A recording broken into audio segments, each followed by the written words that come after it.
Israel dan Amerika diyakini akan melancarkan serangan militer ke fasilitas nuklir Iran dalam waktu dekat. Pakar dan media internasional memprediksi hal tersebut setelah melihat sejumlah indikasi yang bisa muncul menjelang digelarnya operasi militer. Washington Post melaporkan Amerika Serikat mulai mengevakuasi staf kedutaan dari sejumlah kedutaan besar mereka di Timur Tengah, termasuk Irak dan Qatar. Personel militer yang tidak penting juga diperintahkan meninggalkan pangkalan di negara-negara Teluk.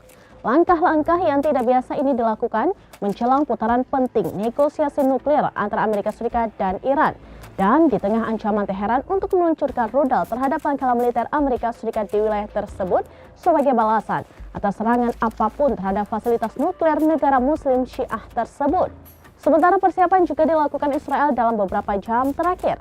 Sejumlah akun OSINT atau Open Source Intelligence di media sosial X mengunggah video yang disebut pengerahan baterai pertahanan udara Iron Dome oleh IDF ke berbagai titik.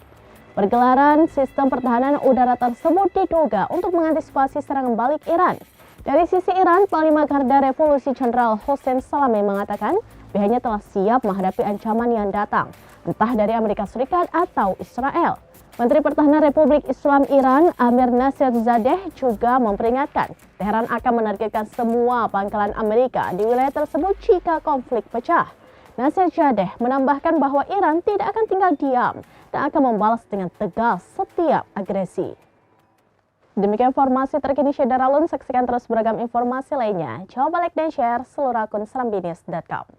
Download Tribun X sekarang. Menghadirkan lokal menjadi Indonesia.